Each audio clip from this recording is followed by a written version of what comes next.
तृणमूल कांग्रेस का जन समर्थन और मनोबल नीचे गिरता गया और जैसे ही हिंसा मुक्त और शांतिपूर्ण चुनाव और मतदान संपन्न हो गया तो तृणमूल कांग्रेस के मन की अशांति और बेचैनी बहुत बढ़ गई और जैसे ही एग्जिट पोल के रुझान सामने आए तो ऐसा लगने लगा कि उनका संतुलन भी पूरी तरीके से खोने लगा और देश के इतिहास में पहली बार ऐसा हो रहा है जब किसी ऐसे राज्य में जहां पर की चुनावी हिंसा एक सामान्य और सहज बात हो गई थी, 2018 के पंचायत चुनावों में 75 लोगों की हत्या हुई थी। उस राज्य में यदि विधानसभा के चुनाव बगैर कोई विशेष हिंसा के संपन्न हो जाएं और तब किसी के मन में आपत्ति हो तो मेरा सवाल उठता है कि संविधान किन लोगों के रहने पर खतरे में है। अब जिस प्रकार से तृणमूल कांग्रेस ने अनर्गल निराधार आरोपों को मुद्दा बनाकर सर्वोच्च न्यायालय जाने का प्रयास किया, ये भी उनकी चिर परिचित छटपटाहट और बौखलाहट का ही एक प्रमाण है। विगत 10-12 वर्षों में भिन्न भिन्न न्यायालय के स्तरों पर लगभग 80 बार से अधिक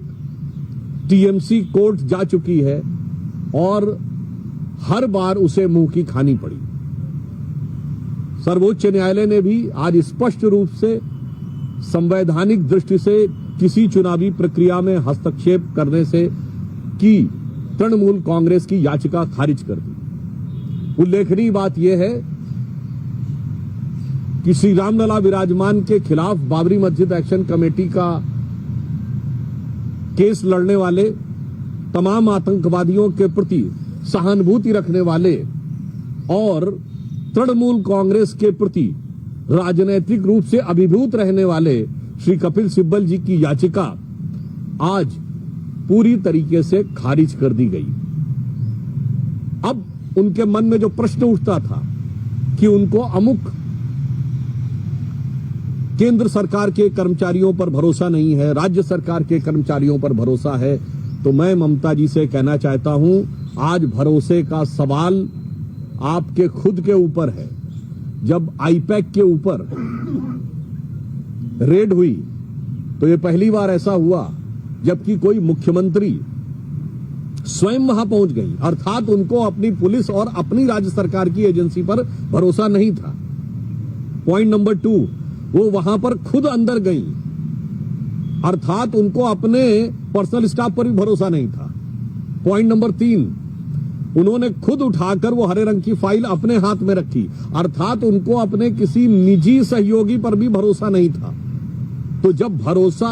स्वयं तृणमूल कांग्रेस की सरकार को अपनी ही सरकार अपने कर्मचारियों और अपने ऑफिस पर नहीं है तो यह इसलिए है क्योंकि जनता का भरोसा पूरी तरीके से उठ चुका है। और मेरा ये सवाल है इंडी गठबंधन से और सारी देश की जनता को ध्यान से इस विषय को देखना चाहिए कि जहां पर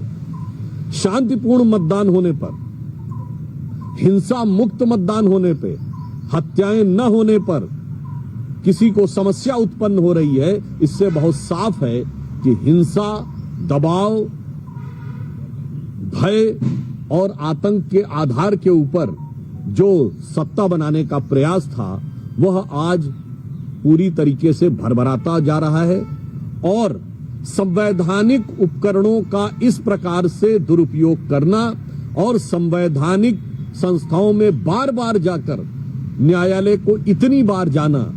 मुझे लगता है कि यह न सिर्फ आपकी राजनीतिक हताशा को दर्शाता है बल्कि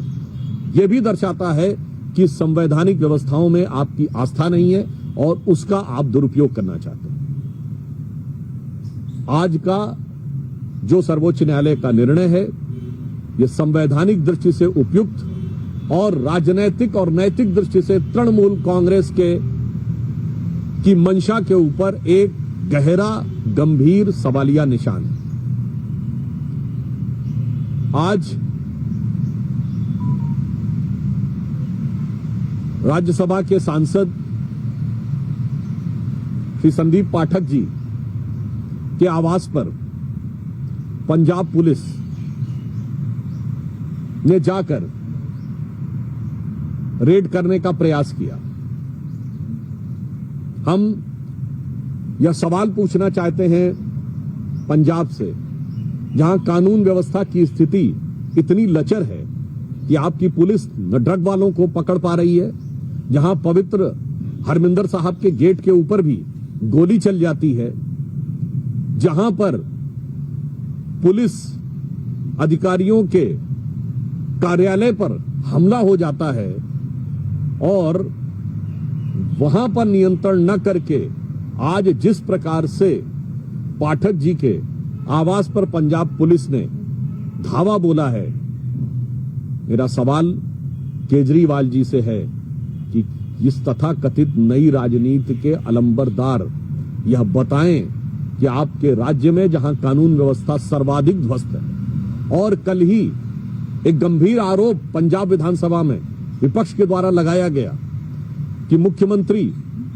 भगवंत मान जी के ऊपर कि वो नशे में हैं,